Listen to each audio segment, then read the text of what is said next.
প্রিয় দর্শক, আসসালামু আলাইকুম। আজকের ভিডিওর টপিক, তারেক রহমান ফিরতে পাচ্ছেন না নাকি ফিরতে দেওয়া হচ্ছে না, জটিল সমীকরণ কিন্তু পরিষ্কার ব্যাখ্যা। এই ভিডিওটি এই জন্য দেখবেন, আমি আপনাকে এমন কিছু তথ্য দিব যা এর আগে আপনি কখনোই শোনেননি। নির্বাচনের তফসিল ঘোষণা হয়ে গেছে, কিন্তু বিএনপির ভারপ্রাপ্ত চেয়ারম্যান তারেক রহমান দেশে ফিরবেন কিনা, এটাই এখন দেশের সবচেয়ে বড় রাজনৈতিক প্রশ্ন।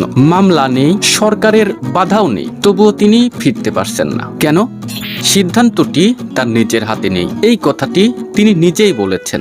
তাহলে প্রশ্ন উঠেছে, সিদ্ধান্ত নিচ্ছে কে, আর এই সমস্যার মূল জায়গাটা আসলে কোথায়? প্রথমত, যদি তফসিল হয়ে যায় তাহলে কিন্তু নতুন ভোটার হওয়ার সম্ভাবনা একেবারেই নেই। অর্থাৎ ভোটার না হলে তারেক রহমান প্রার্থী হবেন কিভাবে? আর এই নিয়মের কারণে তারেক রহমানের সামনে তৈরি হচ্ছে জটিলতা। দ্বিতীয়ত, বেগম খালেদা জিয়ার অবস্থা সংকটময়। তাহলে এই সময়ে বৃহৎ একটি রাজনৈতিক দলকে নেতৃত্ব দেবেন কে? এই প্রশ্নও এখন অতি গুরুত্বপূর্ণ। এখানে বাধা কি রাজনৈতিক নাকি আন্তর্জাতিক?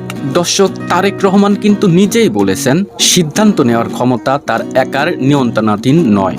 এটা কিন্তু সাধারণ রাজনৈতিক বাধার ভাষা নয়, এটি মূলত ইঙ্গিত করছে আন্তর্জাতিক শক্তির প্রভাব, আগের সময়ে দেওয়া সম্ভাব্য অঙ্গীকার, বিদেশি নিরাপত্তা বা কূটনৈতিক শর্ত।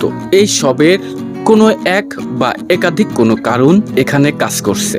আন্তর্জাতিক সমীকরণের যুক্তিগুলো এই জন্য বলছি, উইকেলসের নথিতে ছিল মার্কিন যুক্তরাষ্ট্র তারেক রহমানকে নিয়ে আপত্তি জানিয়েছেন। ভারত ও যুক্তরাষ্ট্র, এই দুই দেশ বাংলাদেশের রাজনীতি নিয়ে সবসময় বড় ধরনের ভূমিকা রাখে। মহিউদ্দিন আহমেদ বলেছেন, তারেক রহমানকে দেশে ফিরতে হলে এই দুই দেশ অর্থাৎ মার্কিন যুক্তরাষ্ট্র ও ভারতের নীতির পরিবর্তন হতে হবে। অর্থাৎ বিষয়টা শুধু বিএনপির অভ্যন্তরীণ সমস্যা নয়, এর সাথে যুক্ত আছে আঞ্চলিক নিরাপত্তা, কূটনীতি এবং বড় শক্তিগুলোর রাজনৈতিক হিসাব।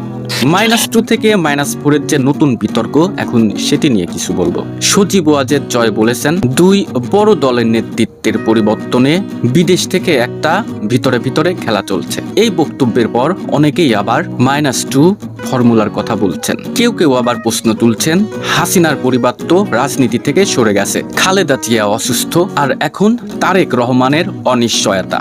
পুরো বিষয়টি যেন -4 মতো এক গভীর সমীকরণের ইঙ্গিত দিচ্ছে। এখন আমি আপনাদেরকে বলবো বিএনপির অভ্যন্তরীণ সংকট নিয়ে। বিএনপির নীতি নির্ধারকের উচ্চ পর্যায়ের কেউ এটি নিয়ে খোলাসা কোনো কথাই বলতে চায় না। শুধুমাত্র স্থায়ী কমিটির একজন নেতা বলেছেন, দলের বিষয়ও আছে, এছাড়াও আরো অনেক বিষয়ই আছে, সব মিলিয়েই দেরি হচ্ছে। অর্থাৎ বাধা কিন্তু একমাত্র রাজনৈতিক নয়, এর পিছনে আছে বহু স্তরীয় চাপ ও সমঝোতা। জনগণ কিন্তু সরাসরি কিছু প্রশ্ন তুলছে, মামলা নেই, সরকার বাধা দিচ্ছে না, নিরাপত্তাও নিশ্চিত, তাহলে তিনি দেশে ফিরছেন না কেন?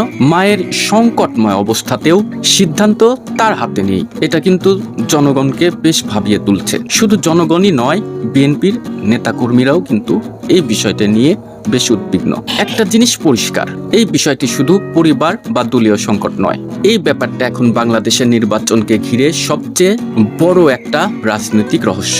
আমি একটা কথা বলে রাখি যে রাজনীতির অনেক সিদ্ধান্তই কিন্তু চোখে দেখা যায় না, কিন্তু এর প্রভাবগুলো থাকে গভীরে। তারেক রহমানের দেশে ফেরার সিদ্ধান্তটাও ঠিক অতটাই গভীরে, যতটা এখানে রাজনৈতিক হিসাব, কূটনৈতিক চাপ এবং আন্তর্জাতিক সমীকরণ জড়িত। এই অনিশ্চয়তা শুধুমাত্র দলকেই নয়, সম্পূর্ণ নির্বাচনী পরিবেশকেই প্রভাবিত করছে। শেষ পর্যন্ত তিনি দেশে ফিরবেন কিনা সেটার উত্তর হয়তো খুব দ্রুতই পাওয়া যাবে।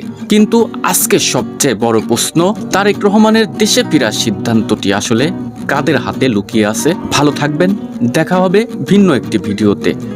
আল্লাহ হাফেজ।